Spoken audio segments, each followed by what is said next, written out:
Alright guys, back in the UK now. Just waiting for my train. It's sweaty. I couldn't.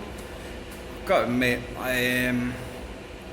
with the bus, because obviously they shut the rail between the train station and the airport. And to be honest, I couldn't be bothered to go and look for the bus, so I just walked it. I think it's just as fast anyway, because you just cut straight across. So how was the flight with Ryanair? It was fine. It was pretty much a full flight, but you expect that. The health form you have to fill in, and they say everybody, they'll check you for it, and you've got to show it, all that. Here in the UK, I think I actually just walked through it, because nobody asked me for my form. I had it in my hand, and literally somebody asked me, do you have a form? And I'm like, yeah, and then just carried on. Didn't take it. I think they were asking for somebody else at another table or something, but nobody wanted it. But to be fair, it's all on the Gov UK website, so we've pretty much got everything on that site anyway. Your tax information, when you enter and leave the country, your driving licence, where you work, everything's on there already, so they wouldn't need much to find you if they wanted to. So I'm not really that fussed on the fact that they didn't grab the form off us. It's a little bit noisy. Let me pause for a second.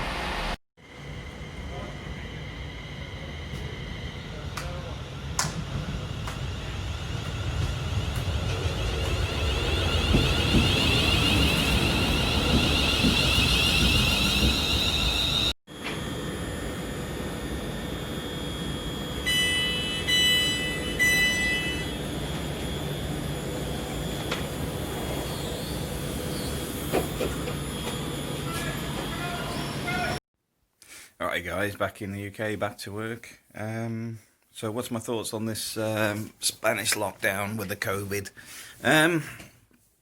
I personally think the UK is overreacting. And the reason behind this is I think Spain's actually had more testing, realistic testing, shall we say.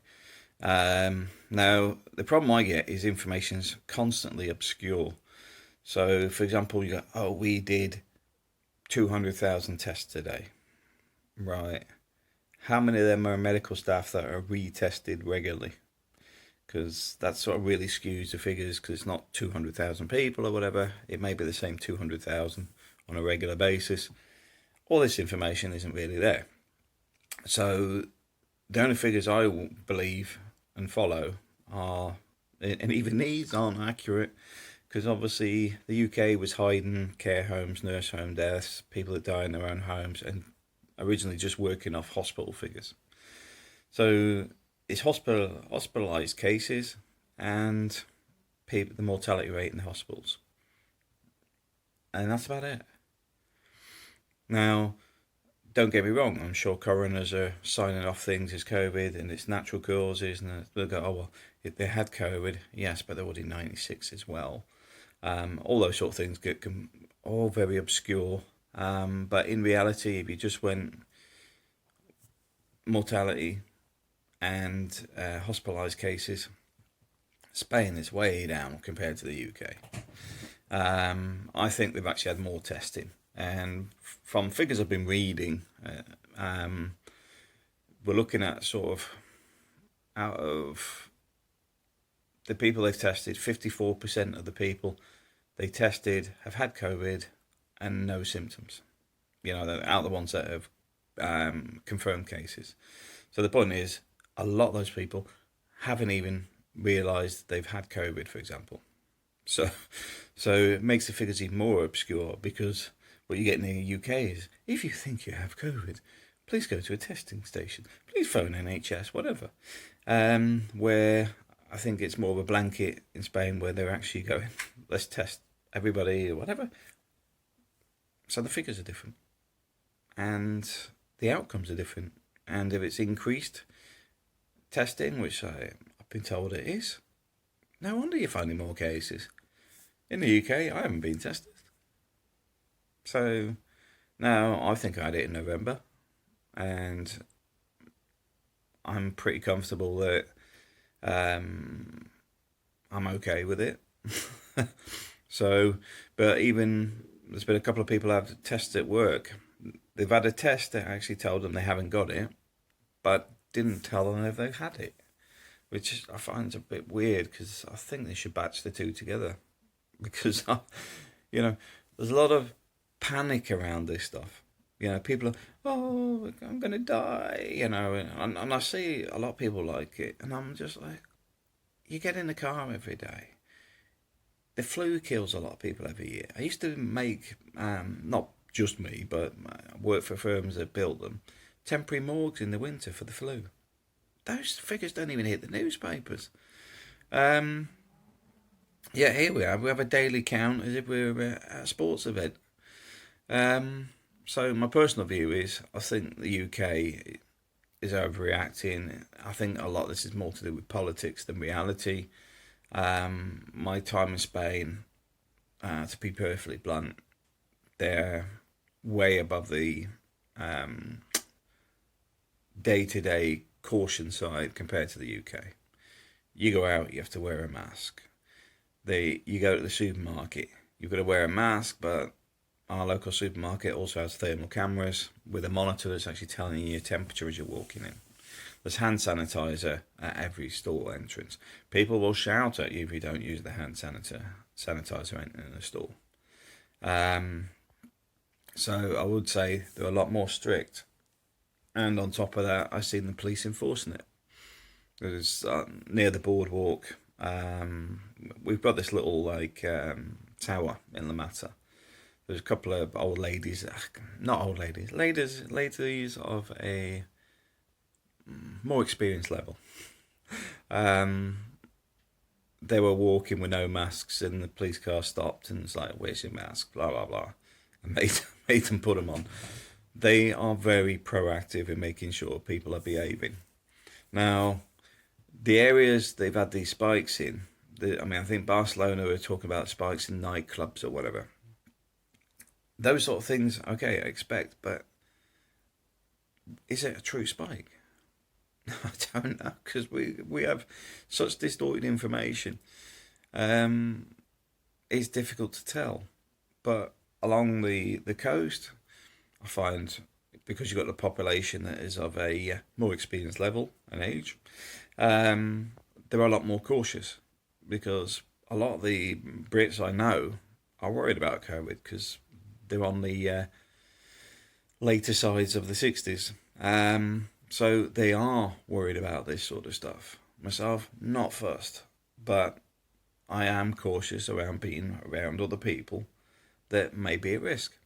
And it's not me being, oh, well, I don't care, so it doesn't matter. It's more a case of I keep my distance from them for their safety. Because I'm more likely to have it than they will. Because a lot of them have been in lockdown for ages. Same as Igor's brother has been stuck in Spain for 5 months. UK, completely different setup, and it's very bizarre that the lockdown thing with the planes. I don't think it will make any impact in a positive way. Economically, it's very negative. It shows the constant dithering with the government, and the government can't be trusted with things because they just seem completely incompetent. Yeah, and that's my personal view on it. Now, oh well, would I handle it differently myself? Well, the first thing I would have done is, if you're putting a notice on a country, I wouldn't have done it straight away. I would actually turn around and said, right, as of, if you're already in Spain, forget the quarantine when you get back. If you're looking at flying this Saturday, you're going to have a 14-day quarantine. Then people can make that decision, because some people may lose their jobs when they come back. Some people may find that they can't get to work. Like myself, I can't actually officially go into any of the buildings. So there's a lot of things that the government doesn't think about. On top of that, there's this stupidity that comes out of the government, because their assumption is everyone that goes to Spain is only a tourist. Not that there's commuters, not that there's people that have family there, not that there's people in Spain coming back to the UK for family. It is literally, people on holiday. such a narrow viewpoint. I mean, we don't. When I say we, people like myself don't even get factored in any of this COVID stuff. It's just like, well, lock them down. They don't go anywhere. Doesn't matter because they're either here or there. Not the fact that they normally go between the two. It's same as, I mean, I sound like I'm grumbling a bit. I am a little bit, but there's a lot of people that do business. I've got friends that manage businesses in Poland.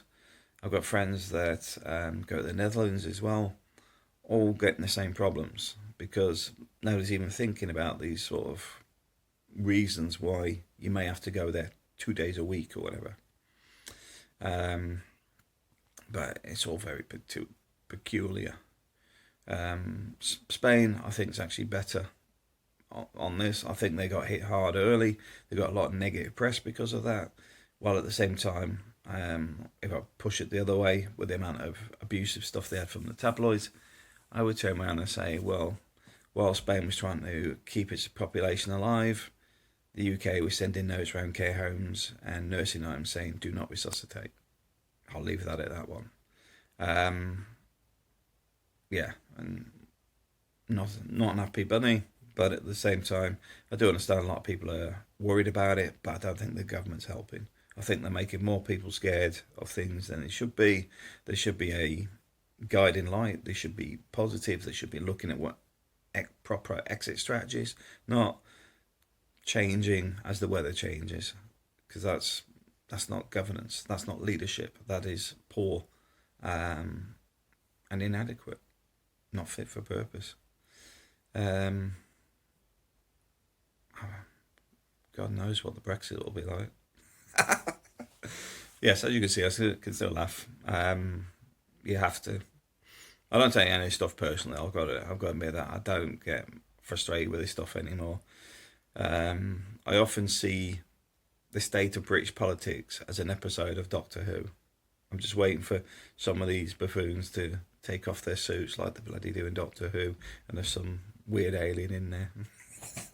No, I'm not Scientology or anything like that. I'm just talking from a comical point of view.